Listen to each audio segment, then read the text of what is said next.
TikToker Melvin, il est mort. Le TikToker Melvin, il est mort. Qu'il repose en paix. Et quelque part, sa mort, elle doit nous servir d'exemple à tous, comme quoi cette vie, elle est trop courte. Comme quoi, peu importe qui tu es, peu importe combien d'abonnés tu as sur TikTok, que tu as sur Instagram, peu importe le nombre d'argent que tu as sur ton compte en banque, tu vas mourir et on va tous finir par mourir. Alors bordel de merde, profitez de cette vie, profitez de chaque jour comme si c'était le dernier, je vous jure. Cette vie, elle est beaucoup trop courte, cette vie, elle est beaucoup trop belle. Et aujourd'hui, on est dans une génération où on perd notre temps sur les réseaux, où on perd notre temps à regarder la vie des autres. Mais bordel de merde, réveillez-vous et allez réaliser vos rêves, allez vivre de votre passion, allez faire ce que vous aimez. Vous savez pas quand est-ce que vous allez partir, peu importe qui vous êtes, on va tous finir par mourir. Ça se trouve ce soir je suis mort, ça se trouve ce soir t'es mort, tu sais pas quand est-ce que tu vas partir. Alors pourquoi tu continues de te soucier du regard des autres? Pourquoi tu continues à regarder la vie des autres à travers les réseaux? Je vous jure, bordel de merde, réveillez-vous et vivez votre vie à fond et repose en paix, Melvin.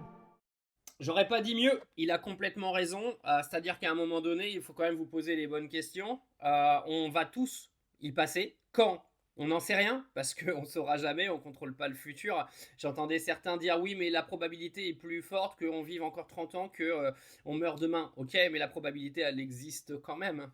Moi, je prends mon exemple personnel, je gagne beaucoup d'argent et j'hésite souvent à dépenser. Et je me fais souvent engueuler par certains de mes amis parce que justement, j'hésite parfois à acheter des cocktails à 10 balles ou 12 balles, etc. Alors que l'argent sur le compte en banque, je l'ai, tu vois. Et ils sont toujours en train de me dire que je vais pas partir dans ma tombe avec mon argent. C'est une réalité, les amis. On partira pas avec ce qu'on a. Moi, j'ai rien à léguer à personne. Et même si j'avais des enfants, de toute façon, j'aurais pas d'argent à leur donner parce qu'ils sont en droit de construire leur propre vie. Mettez-vous dans le crâne que peut-être demain tout est terminé. Essaie de comprendre les rêves et les choses que tu as envie de mettre en place et que tu n'as toujours pas mis en place. Parce que moi, je peux te dire que le jour où tu vas faire un AVC ou une crise cardiaque, tu vas faire des réalisations dans ta tête en te disant « Ah oui, merde, si j'avais su, j'aurais fait ça. » Malheureusement, tu n'auras toujours pas bougé à ce moment-là. Et tu regretteras jusqu'à la fin de tes jours. Quand on arrive à 75-80 ans, on commence à se refaire tout le film de notre vie dans notre tête. Et croyez-moi, ça doit être un cauchemar pour les personnes de 75-80 ans qui se disent qu'aujourd'hui, ils sont passés à côté d'énormément de choses dans leur vie et que malheureusement, ils en ont qu'une et qu'ils n'en auront pas deux. Quand je vous dis à chaque fois que si vous avez des projets, il faut vous lancer, que si vous devez investir dans quelque chose, faites-le.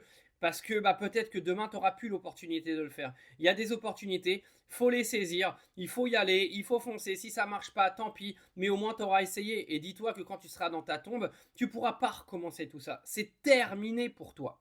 Vous voyez, moi je prends l'exemple des animaux, ils vivent au jour le jour. Nous les humains, on a une façon de réfléchir qui est beaucoup trop négative et beaucoup trop pas logique en fait. On est en train de se dire qu'on va vivre jusqu'à 95 ans. Mais qui t'a dit que tu allais vivre jusqu'à 95 ans? Personne en fait.